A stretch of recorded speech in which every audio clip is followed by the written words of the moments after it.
Are we live? I'm Are we not gonna live? sing if that's like what's required of me now. Yeah, well, you got you got to sing, baby. You It's you you want important. people to listen to the show? Do they listen? They do. They They actually do. do. I know Yeah, they watch. I know they yeah, watch. they do. But do they? But do they listen? Do they They really listen though? yeah. You Well, I can mean, hear Nicholas. You can hear, but do you listen? That's what my wife tells me. well, I okay. know you heard me, Joseph, but did you hear me, Tommy? Can you hear me? You're the singer on the show, not me. Are you familiar with the Who's Tommy?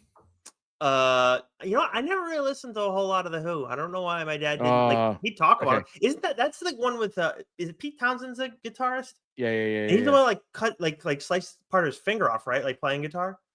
That he's deaf. He does the windmill. He's Yeah, tremendous he guitarist. did it doing the windmill. Yeah, that's what it Yep, was. yep. But Okay. Tommy, so I'll tell you something about Tommy. Tommy is a phenomenal album, but it is fucking weird, man. Hmm. It is like Pete Townsend went through some shit as a kid, and it it it manifested itself in the Who's Tommy. Hmm. Tommy is about a man who is deaf, dumb, and blind, but he's the world's greatest pinball player. He's a pinball wizard. Has to be the best. Wait, He's a pinball wizard. He has such supple wrists. the Pinball Wizard song is called Tommy, or is that So the name on of the the album album? is Okay, Tommy, okay, because I know right? that song. Okay, Yeah, okay. yeah, Didn't know it was on the album. Got it. yeah, yeah. Okay. So excellent, excellent stuff there, Nicholas. But this is not Doc's musical power hour. This is the TLDR Comic Book Club. And so, without further ado, ladies and gentlemen, boys and girls, listeners of all ages, the TLDR.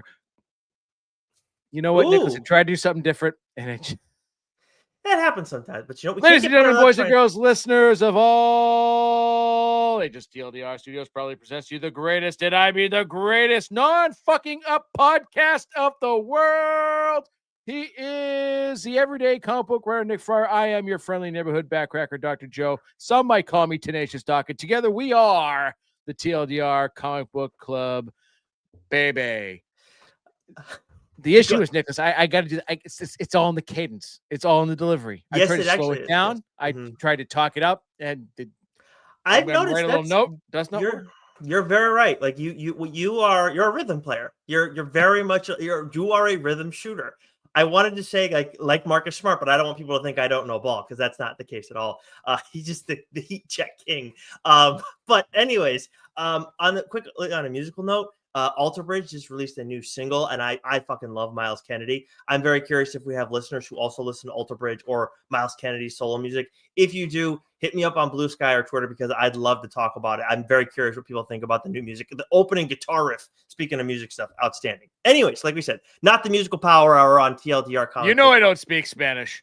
Exactly. But we got a lot to get to. We are doing what's new this week because we have a Friar Side chat that is already available for you guys to listen to only on audio channels. That is Apple, Spotify, Geeks Worldwide Radio, what do you call it? Amazon, Audible, all those places you can find TLDR Comic Book Club, and you can find our Friar Side chats, which are conversations with creators across the industry. We spoke with our friend of the show, Ryan Parrott, who's now been on the show 4 times, if I'm not mistaken, a couple times to talk about Rogue Sun, now 3 times to talk about Rogue Sun, along with his Mad Cave book that is out this week. We had a blast talking with him, talking about Rogue Sun, what has happened to this point, what's going to happen. Medieval Spawn is going to be entering the mix. You saw him in the Massiverse and Supermassive issue. Was it 2? Either way, we saw him in a previous Supermassive issue.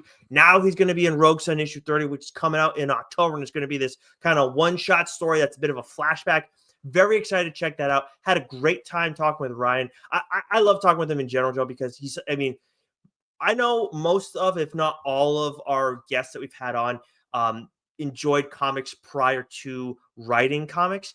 Ryan, though, has been in it from he's been in it like forever, and like hearing his influences and like how Medieval Spawn had influences on Rogue Sun, and now seeing that character enter the mix, and then other different elements too. I just love his hearing about his process because we've raved about Rogue Sun so much, but there's so much that's impressive about that title, and just getting an understanding of how he operates and how he thinks about things. It's just a joy every time we get to talk to him.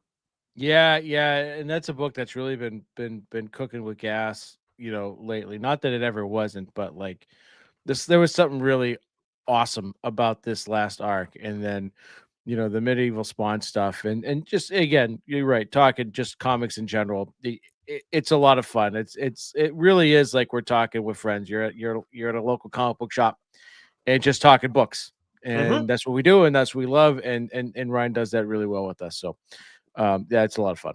Not just gas; it was actually cooking with, I do believe. But yes, we we so you can only find those conversations over on our audio channels. But make sure if you're finding us over on our live stream right now on YouTube or on Instagram Live, you subscribe and follow the show there. We obviously put out great exclusive content, and you know what? I always talk about how there's obviously Doc Stack, Doc's Gem of the Week, and then there's these other video show clips that we put out.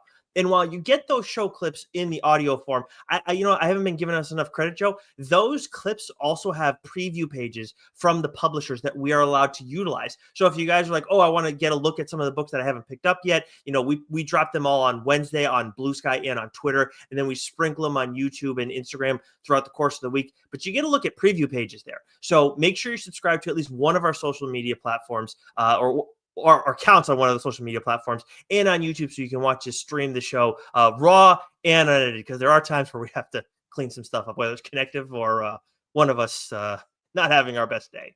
Spoiler free since 23, baby. Exactly. And then one other quick note, obviously talking about the chats and everything.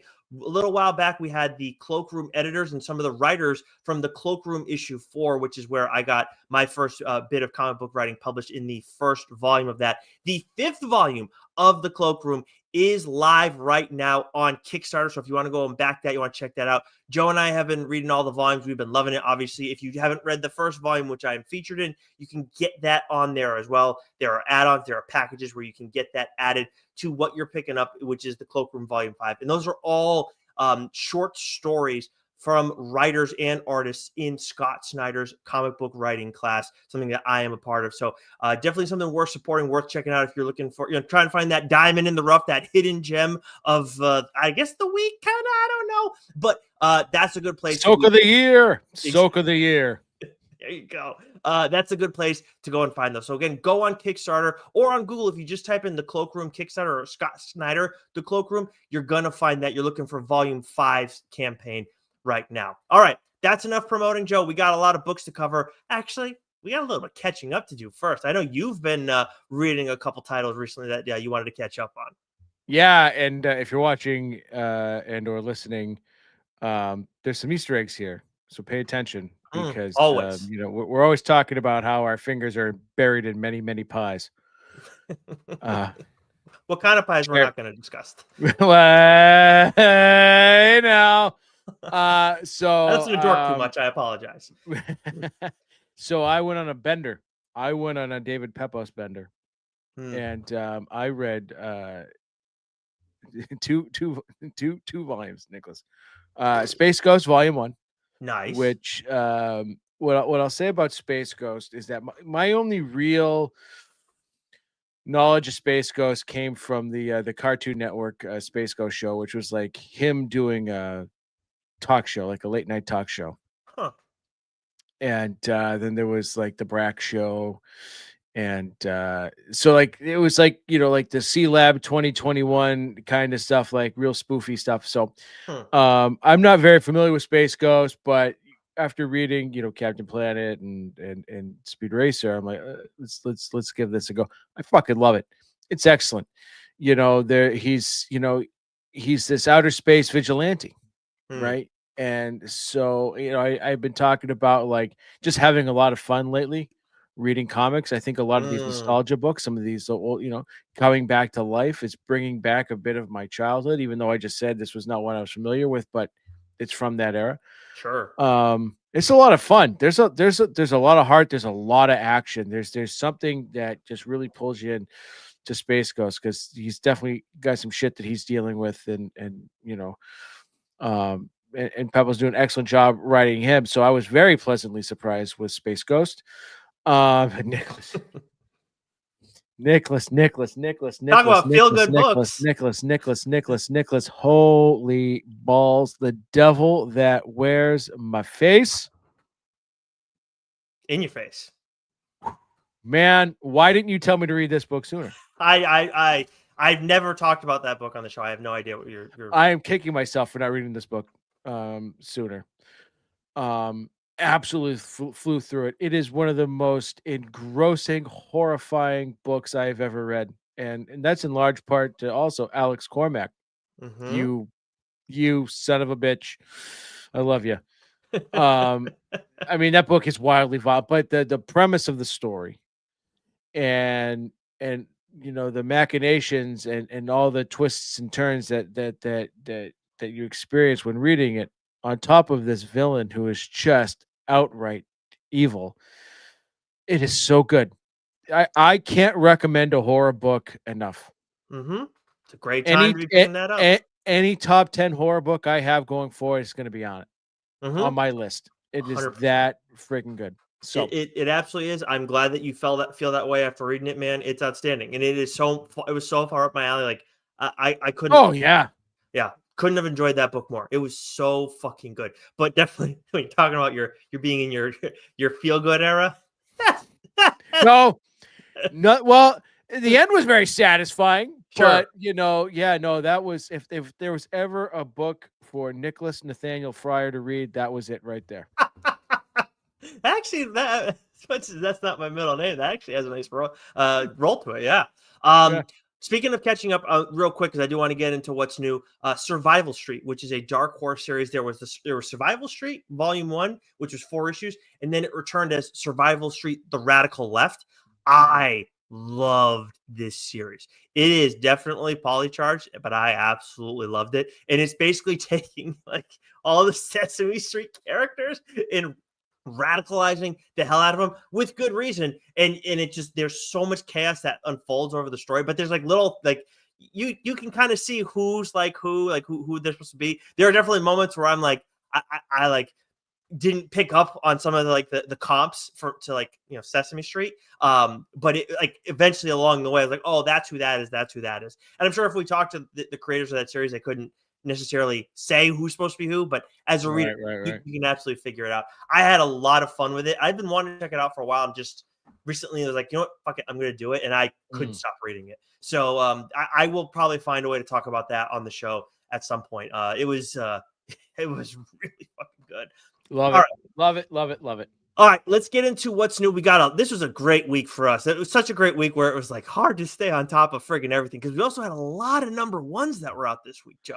We did, and I'll tell you, the only things I really didn't read, honestly, was I still have to read Radiant Black. It was mostly Marvel books because they came in late for me. But from Marvel for new comic book day, not August 8th, Joseph, but I mean not August 10th, but September 9th, actually. That's what happens when you copy and paste. New comic book day, September 10th. You're right about that. It is, but we're doing the show today. Okay. Yes, this is true.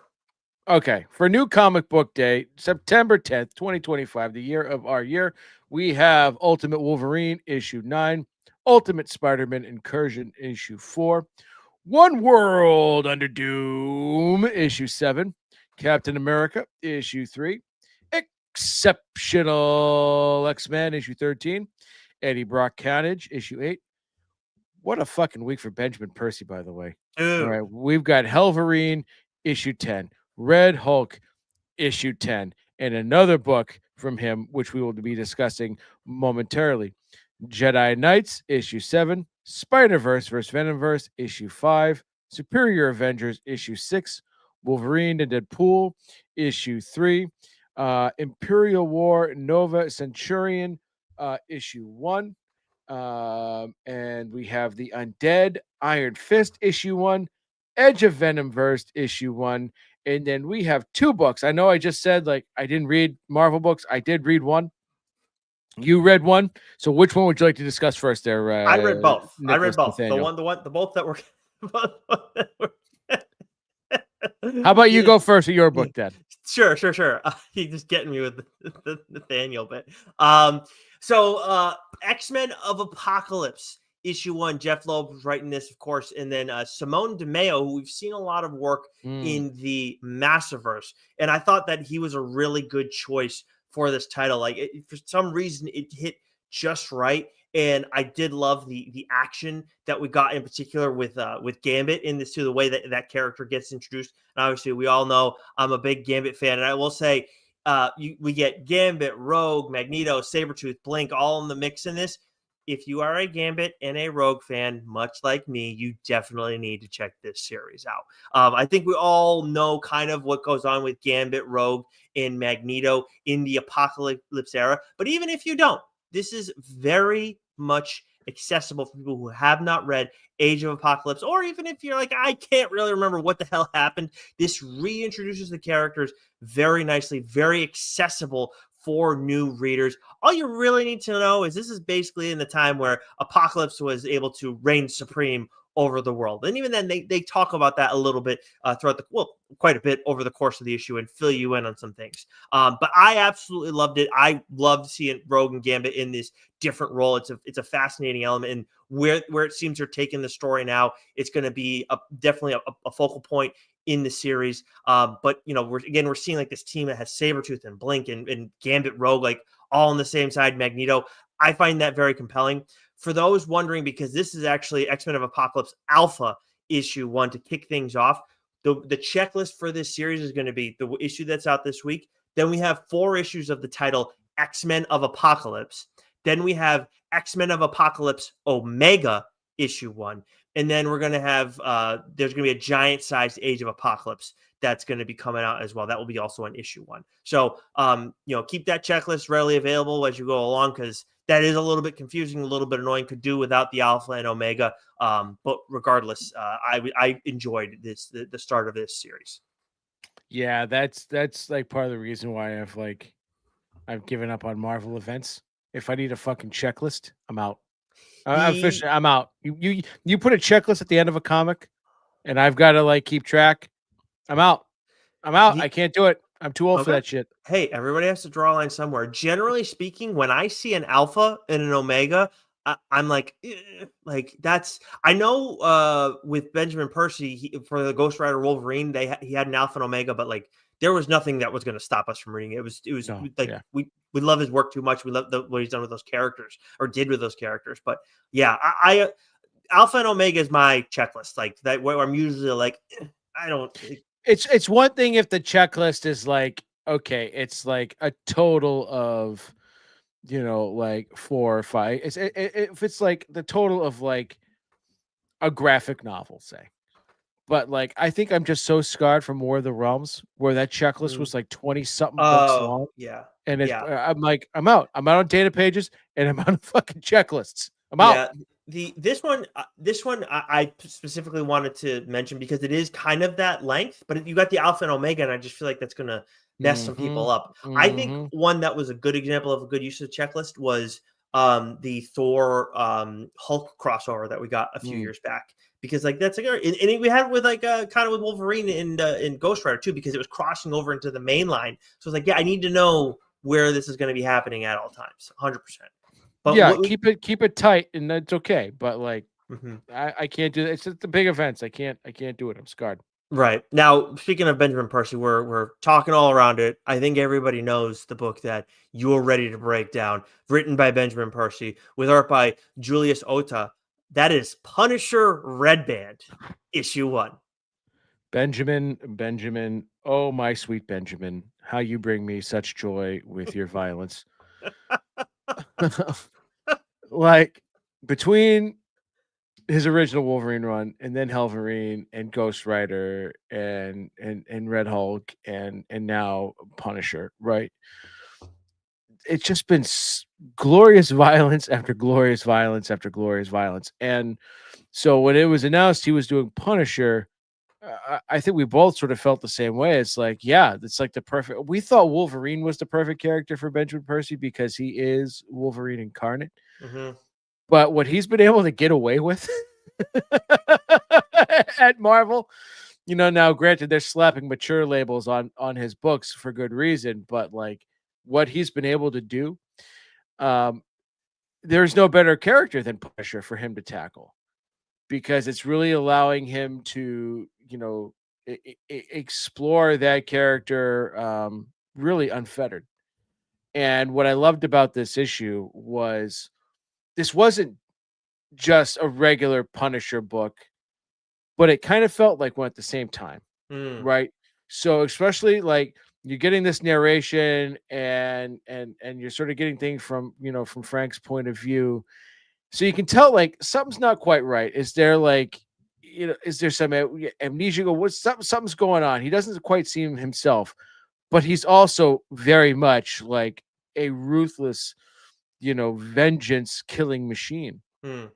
And so I think you get all of the things that we like about Frank Castle and Punisher here, but the tweaks that Benjamin makes, especially with the ending of this first issue, Nicholas Nathaniel, is out of this friggin' world. I mean, I didn't see coming, and the way that Julius Oda sort of built up to that, with some of those panels just giving you very, very small glimpses of this character, but you kind of know who it is. But when you get that reveal, it still like kind of blows you away. It was just a perfectly executed issue, writing and from an art perspective, like it was so fucking good, Nicholas. Like You know, I fucking loved it. before I say anything about the book, I just want to note that Joe did not comment on the fact that I am cosplaying today as Benjamin Percy. I haven't let my beard grow quite long enough yet, but I have the flannel and everything. You gotta drop that voice about 10 octaves, bro. Wait a second. I'm cosplaying. I'm not doing a full rendition, but I have like a very like fall autumn adult beverage on the show right now too. Like, I have everything going other than the voice, but I'm not an actor, Joe. Did you Like, did you Irish up that kombucha? it's not You fucking kombucha. hippie. It's a Concord craft brew, actually, Ooh, Joe. Yes, ooh. exactly. Yes. There's some sneaky good breweries in New Hampshire. Dude, there are so many. It's insane. I can't. Yeah. I don't even need to go like to a shop. Like I have the corner store by my house now. They have all the craft stuff. It's honestly Nick's just brown bagging his way through New Hampshire. it's honestly a problem for the missus and I. We're having a good time. We're all having a good time. Oh, yeah, okay. But anyways, mark the date. So it's August. So let's see. I mean September. So October, November, December, January, wow. February, March, April, May, June. June announcement. I don't know about that. But anyways, back to my cosplaying as Benjamin Percy. I can't do that voice. Like I can't do. It just would sound stupid. The one thing that I wanted to add, because I think you did a great job breaking down Punisher Red Band issue 1. The only like you hinted at it. The twist at the end very much caught me off guard. Like, no way in hell were you going to see it coming at all whatsoever. I was just like, wait a minute, what the shit? That's where we're gonna go. So I'm very, very intrigued as how. And I like the twist on that character too. Mm-hmm. I like right. So everything about it. A lot of question marks. Perfectly. Yeah. Oh, you get the fun and action and the violence and everything, but then you get like Benjamin Percy's a great storyteller. You get a couple things where you raise your eyebrow. It's like, what the shit is going on here? So very excited coming out of this first issue. And like you said, like this is a character that Benjamin Percy would absolutely be writing stories about the Punisher 100%, and he proved it in this first issue. Real quick before you get to DC, I want it noted, right? Like that was a hell of a week by Marvel. This is a week from DC coming up where I could have talked about half of these books. That's fair. Right? Yeah. This is a really good week for you and I from a readership standpoint. There's no question about it. And honest to God, I'm looking like Marvel and DC very heavy for us. For us, one of the lighter image Skybound weeks, and even just for them, like not the craziest volume either, which I find very interesting. But moving to DC, we got Absolute Batman issue 12. Yeah, you got something to say? Yeah, I do. I got a lot of fucking things to say. Nicholas, one of the things I love about the Absolute Verse, right, is just the different takes on the characters and what readers are going to get in this issue. It's both going to break your fucking heart and drop your jaw at the same time. Yep. And I don't know. I'm just going to give the readers a warning now. You're not ready for what happens in this issue. Nope. So strap in, strap on, and get ready because you're going to go, what the fuck? and it's gonna blow your mind, and it's gonna devastate you all at the same time. If you are a loyal listener to the show and pay attention to when we talk about this title, there are questions that we ask quite a bit, both of Scott and when we're talking about the book, and we've got some answers in this issue. And to reiterate what Joe said, we weren't ready for him. So Nope. it's just prepare yourself.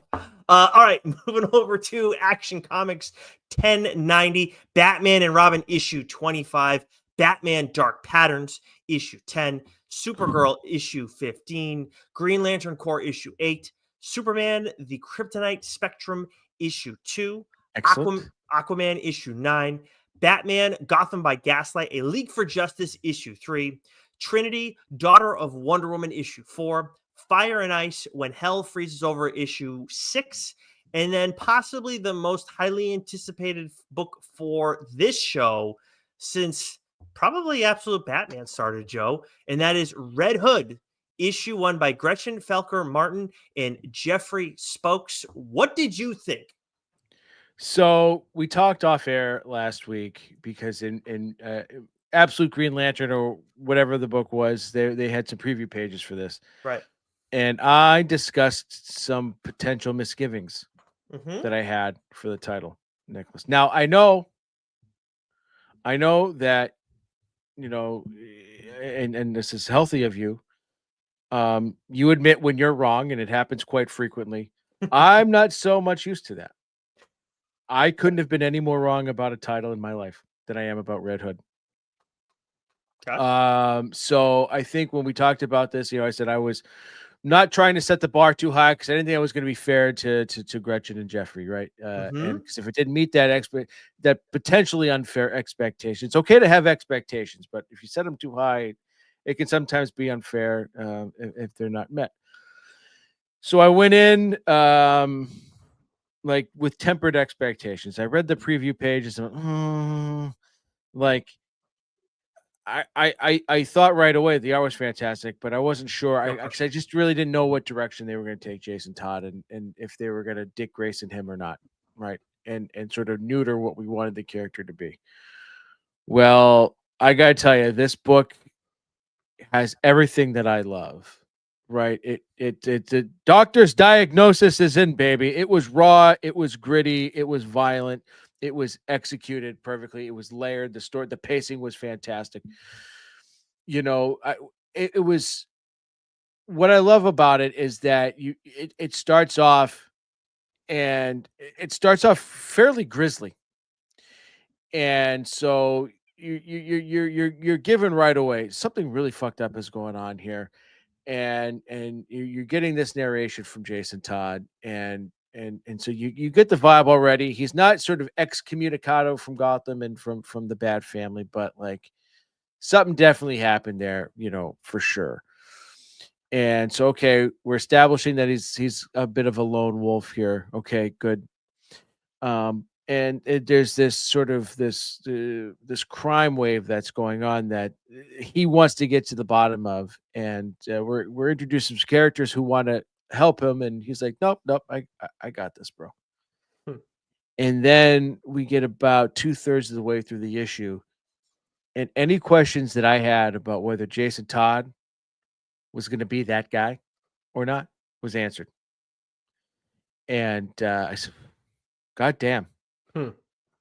God damn. Okay, let's go. And then the way that the issue ended was so well done. Because again, we're getting introduced to some of these characters that are not, they're pivotal to the story, but they're not like, oh, this is a main character, right? This is just good storytelling, right? And so you kind of I wouldn't say get attached to this particular character, but like you're invested because of just sort of what's going on. And then you go, oh fuck. Oh damn. Yep. Oh no. Oh no. And so what we have here, is we have a writer who I'm being introduced to for the first time in Gretchen Felker Martin, who seems to get Jason Todd, right? At least in this first issue, and is willing to go there with Jason Todd and is willing to give us a Red Hood I think we've been wanting and haven't really quite gotten. And we're getting art from Jeffrey Spokes that is just absolutely outstanding. And so I think what we have here, Nicholas, is for the first time in a long time, a must read Red Hood book. If you're a Red Hood fan, go read this book. It was excellent. I agree with Joe. If you're a Red Hood fan, you need to check this out. I also agree that the art was fucking outstanding. I also agree that the Jason Todd Red Hood absolutely has his edge back on the level that he should. Where I differ a little bit, it's funny because you were like, "Yeah, going in," and I'm like, "We got to give it a chance," and obviously I did. Where I differ slightly is the narration. I had some issues with the Mm, narration where I was like, "This doesn't fit right." And look, I try not to get too nitpicky with all that kind of stuff. Like, let's let the writer do their thing, and I'm going to read the second issue, no question about it. But I read that some of the narration, I was like, this doesn't fit right in my mind mm. for Red Hood. And I haven't really ever had that with the character before. So that's my only thing, but that could very much be just a me thing. So something that I definitely want to be transparent about and be honest. But other than that, like yes, you get everything that you've been asking for, that you've wanted, that I've wanted. We got great art. We got his edge back. We got like some serious stakes. Him like crossing certain lines, and obviously, it's been known like Huntress is in the mix in this story too. So we got all this cool stuff going on. That's a thing that we all, if you listen to the show enough, like I cite narration, how it can be an issue for me at times. Mhm. And in this instance, a little different than what I'm used to from like it being an issue. But I have to be honest, like that was my one thing. But that's it. Hey, It does not mean if you're a Red Hood fan that you shouldn't check this out, because I very much stand by that. That is not a necessarily accurate. That just could be me. Could be just me. I'm very curious if Keith ever ends up reading this, because he's obviously a massive Red Hood fan. And I'd love to know like where he ends up standing, if that's the thing that hits him. But mm. that's really it. That's it. Other than that, Joe, that's where I was curious, because like you were the one who wanted to talk about this book, and I'm like, he must have liked it, because we don't like go crazy nuts on I things. loved it. The narration didn't bother me. The Right. only time narration really bothers me is when it's dense. Yep, 100%. Yep, we're on the same page there. Dense. I can't handle dense narration. But to me, but I admittedly haven't read as much Red Hood as the rest of you guys. I feel very deeply about the character and, Mhm. and what I think, like, to me, what makes the character. But in terms of, like, reading the breadth of Red Hood that you and others have. So, but the narration didn't stand out to me as anything that like made me go, yeah, To work on your that. to your point on that, the density, that was not a non-issue. Yeah, yeah, yeah. It That wasn't a wasn't me at all. density issue for sure. No, no, definitely not. All right, awesome. So some great stuff from the big two to be checking out, but it's time for us to get into some of the indies. Why don't you take us through Boom first? I'll take us to Boom and Dark Horse. How about Oh, that? I'll be insulted if you didn't. So from Boom, we have Hello Darkness, My Old Friend, issue 14. We have a Power Rangers, a Prime, issue 10. Bronze Faces, issue 5. The Last Witch, Blood and Betrayal, issue 3. And from a Dark Horse, we have Hellboy in Love, The Art of Fire, issue 2. Powers 25, issue 1. Nocturnals, The Sinister Path, issue 1. And Star Wars, Tales from the Nightlands, issue 1. All right, I'm going to take us through IDW, Oni, and Mad Cave real quick. So for a couple of these quick, I should say. Oni, we got Blood Type issue 4, Rick and Morty versus the Universe, Beth Till Death issue 1. From IDW, we got Godzilla issue 2, Star Trek The Lower Decks issue 11, Godzilla Here There Be Aliens issue 4. And then from Mad Cave, we got Gotcha Man issue 12. We have Don't Forget Your Briefcase issue 3, which I am admittedly behind on. I read the first issue. I know you read the second one. I gotta read this one. Yeah. This was Okay. yep. And then we have two titles. One that we've talked about quite a bit, and I just want to make sure we shout this out. It Killed Everyone But Me, issue 1.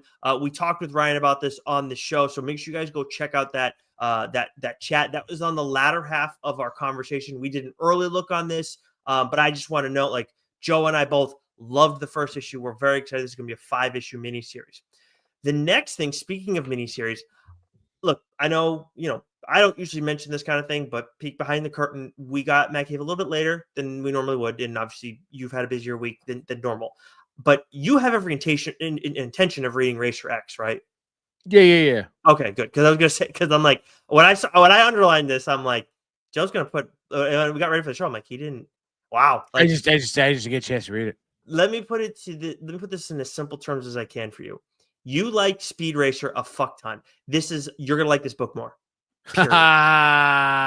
Let's go. Mark Russell and Nuno Plati. And my big thing is like I could envision like Speed Racer and Racer X being like a father-son series where like if a dad is handing his kid a comic, he's going to hand him Speed Racer issue 1, and then right by his side, he's going to be reading Racer X issue 1. That is very much how it feels. It has this grittier tone to the story. We're dealing with Speed Racer's older brother, Rex, aka Racer X. None of that is spoilery. It's all common knowledge at this point.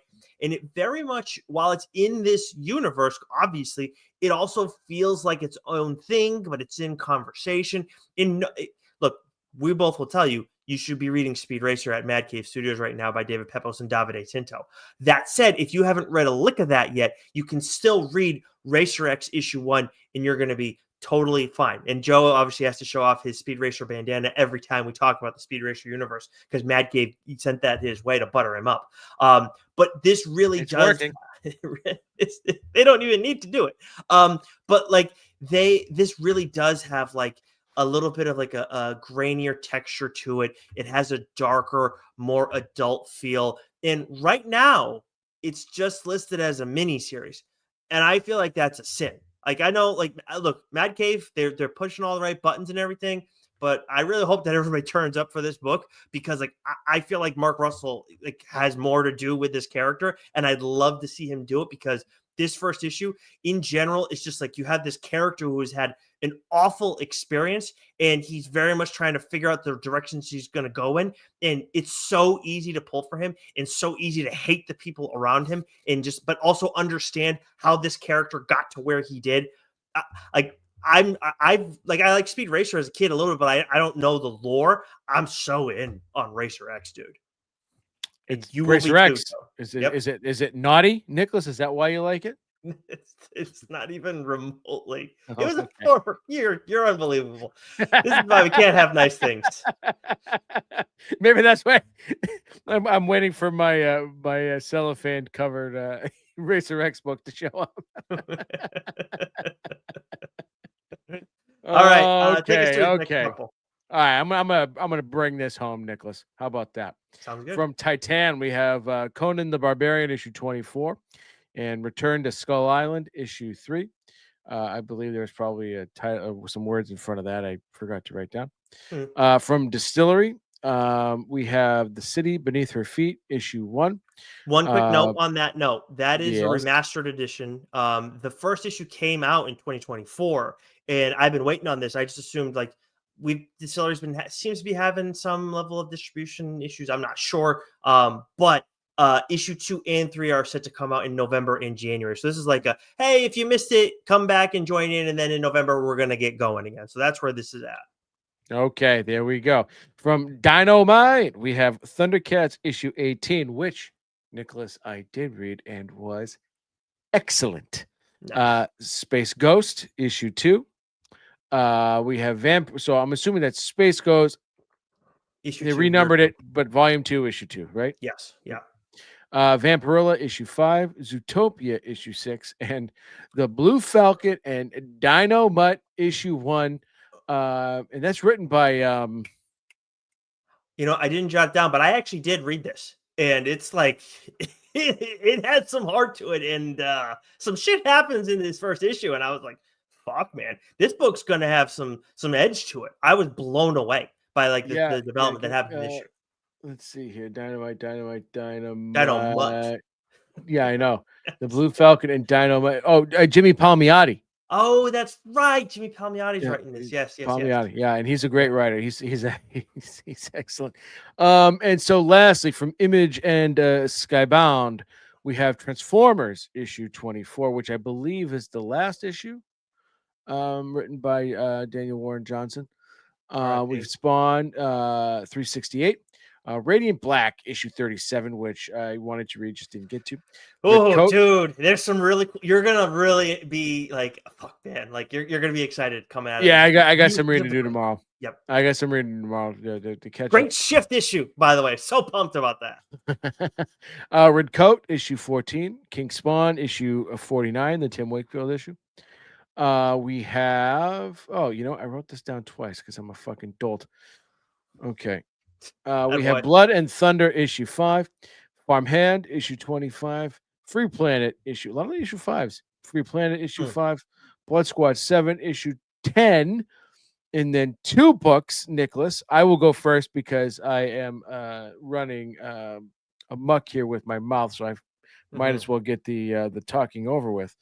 But that's Feral, issue 16. Written by Tony Fleeks and art by Trish Forstner. Man, like this whole arc, it's been like probably the most disturbing arc they have done, and that's saying something. Because this book's been fucked up from the first issue. But this whole Pet City, storyline, arc, and I knew it right from the beginning. I said those fuckers are eating their young. That is fucking gross. Oh, I hate those cats so much. I hate them with every ounce of my being. And while Lord drives me up a fucking wall, I thought this was a very excellent Lord issue, even though it was more of the characters sort of discussing Lord than it was Lord sort of being Lord. But the way this issue ends, right? And like that panel that Trish and Tone Rodriguez, do at the end of this issue, that sort of splash page, it was so fucking wild and so excellent that on one hand, I'm like, oh, fuck. But on the other hand, I'm like, let's go. Yep. 100%. This thing's getting ratcheted up to friggin' 15. It is so good, dude. And there's yes, a lot of interesting stuff with Lord. On that note, when we had Tony on the first time to talk about the series when it first began, then we had him and Trish on, I believe at the end of the first arc, if not the second, but I think it was the first. Trish mentioned how like Elsie pisses her off so much. Totally understand that. I would love to ask her about that again though, and be like, is Elsie the one that's still pissing you off the most, or is it Lord? Because Lord is like definitively for both of us, like that's the character that pisses me off most. Elsie had her moment where she was a freaking idiot, and I'm not saying she's the sharpest tool in the shed, but like Lord is just, dude, sometimes. But it was a good issue for Lord. And there's a character, one of the newer characters who I've had a lot of doubts about recently. He's gotten some goodwill. I think we're going to get to more craziness with him, but like he's gotten some goodwill, at least in my book, in this issue particularly. Yeah. Elsie also drives me fucking nuts for completely different reasons. Like with Lord, you just want to like strangle and just be like, figure out your fucking deal, bro. Yep. Elsie is just like she's maddening in the fact that like her intentions are good. Her execution is fucking brutal. Oh yeah, the worst. Right. She's just the worst. She's an ideas man, but she doesn't. I'm an ideas man. What the fuck you saying? What are you trying to tell me? The way you set me up on fucking T for that. Oh man. All right. The last book that we want to discuss before we get out of here, The Unchosen, issue 3, David Marquez. I can't talk about this book enough. Visually, we've talked about how stunning it is. But you ever have that feeling where you think you know the story completely and then everything comes into doubt? Well, that's what you're going to fucking get in The Unchosen issue 3. Holy shit. Like, there's been so many questions raised throughout the course of this story, both from like a big picture standpoint and some like on a smaller level, although impactful in some way, shape, or form. After this week, I have no idea what to think. It very much was, it's just perfectly done by David Marquez, where it's like, you have this whole new big world and we're getting to know everything. And then it's just like, you sure about that? You sure about that? You think you know everything? I don't think you do. So I cannot wait to see how this story unravels coming out of issue 3. Just an awesome job by him. And this has been such a fun series to read. So The Unchosen, if you've been sleeping on this, I guess you're not listening to Joe and I don't fucking know, but definitely go check out this series. Yes. All right. That is going to do it for us this week. Make sure you subscribe to both our YouTube channel and or Instagram to make sure you can watch us live on a weekly basis. Also get some breakdowns from on a week-to-week basis and get some looks at some preview pages from us because they're in all of our videos. And subscribe to one of our Keep reading. No, baby. I have to say subscribe to one of our audio channels Oh. because the only place you're going to find our Fireside Chats, which are conversations with creators across the industry. You never know when those are going to drop. So make sure you're subscribed to the show on an audio channel so that way it's delivered right to your listening device. Now fucking say it. Please keep reading.